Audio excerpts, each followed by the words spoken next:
In the previous segment of what to study for quant to score a 95, 90, 99 odd percentile, we looked at the various areas in maths. We looked at how many marks are asked for arithmetic, what is the weightage given for algebra, geometry, numbers, progressions, etc. We had also mentioned that arithmetic and numbers are some things which you should focus on throughout your CAT preparation, not like it's not like a segment which you can learn and then not reuse it again at all, because throughout all the areas of maths, these are the two parts which will come up very, very frequently. In fact, arithmetic is very useful in your data interpretation questions as well.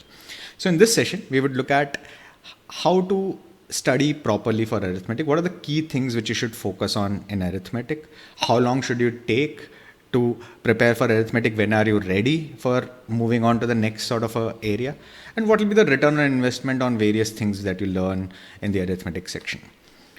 As usual, please do let us know how you like this video in your comment section below. You can ask your queries on YouTube, through email, WhatsApp, Telegram group, Quora, Facebook, Instagram. All the links are available in the description of this particular video. While you're at it, please do subscribe to our YouTube channel, follow us on Facebook, Instagram, and please do share this with your friends who are preparing for CAT and other MBA entrance examinations. Let's get started with this.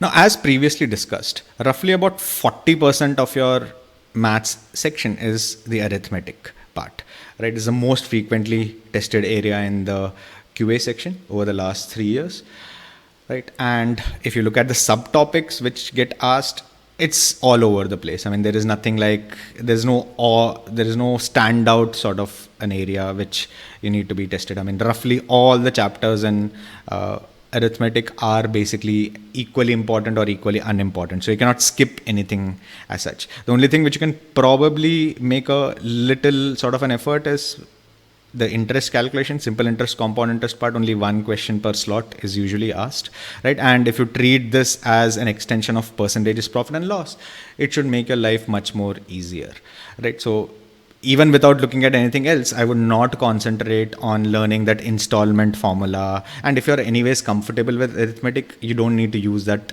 installment formula anyways. That's more of a bank PO sort of a question than a CAT question, especially now that you have a calculator, an on-screen calculator available over here. Roughly everything else is related to each other. And let's see what should be the order in which you should study. Now, broadly speaking, this will be the order I would actually like you to concentrate on arithmetic. I would start with ratios, proportion, learn the proportionality part, right? Make sure that you understand how variation proportionality plays. So if one value increases by 20%, what will be the corresponding change in the product, or what will be the drop on the other part so as to keep the product constant and so on. So direct and indirect variation. If you can understand just this part, which will probably take you not more than 2 to 3 days, right? You can solve almost everything else. Everything else is related. Averages, mixtures, allegation might be slightly unrelated, but everything else in arithmetic is related. So this is the only thing which you should concentrate on initially. Get a hang of how variation works, right? Move on to percentages, right? Once you move on to percentages, profit and loss also becomes pretty straightforward. As I said earlier, interest calculations, don't learn a special formula for that. Very similar to how you calculate percentage change, right? Time and work, the only thing which you need to worry about is how to split the work, how that the work is additive, time is not additive, or when is work additive, when is time additive. All those cases are good to know, but initially you can work just with proportionality and with some amount of equations, right? Time and distance, basically there are just two things which you need to learn in time and distance. First is basically the concept of the difference between average speed and the average of speeds, and second is the most basic relation, which is distance equals speed into time, and how to apply it in different cases.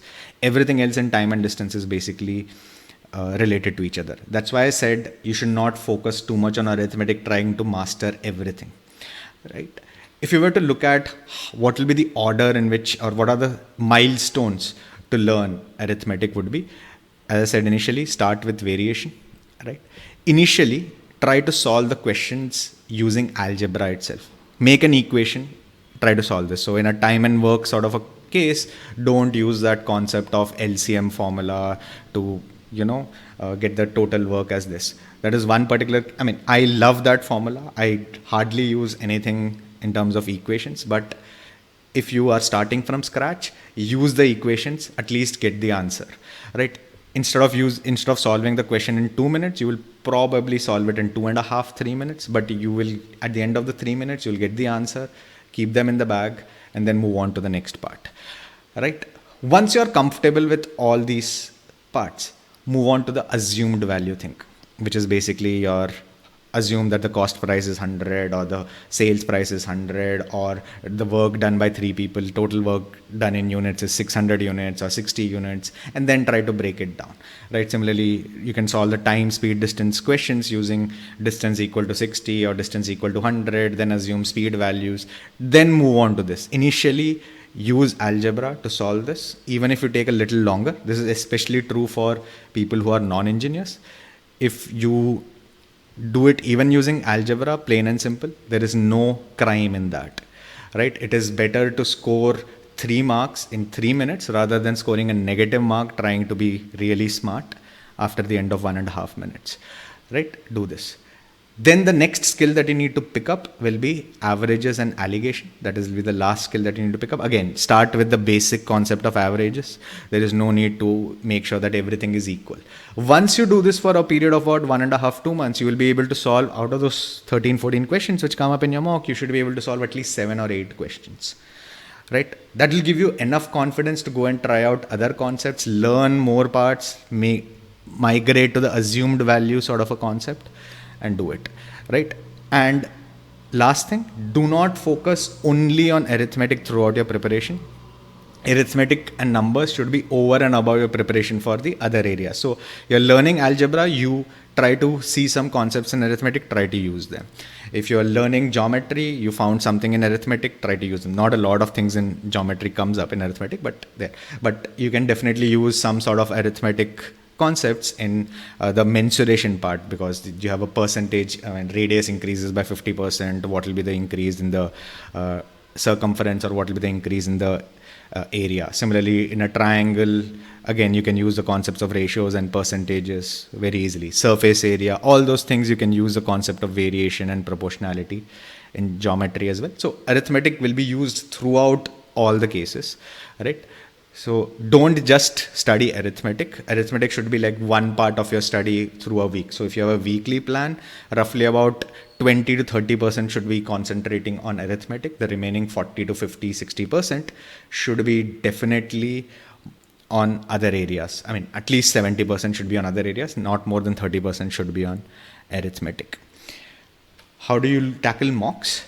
Get a hang of ratios, get a hang of variation, right? And try to apply these concepts even in the mock section. Do not try to be over smart and try to learn new fancy tricks, right? Even if it takes you 3.5 minutes in a mock examination, it's better to get +3, right? After 3 minutes rather than scoring a -1 after 1.5 minutes. There is no point trying to increase the speed straight away.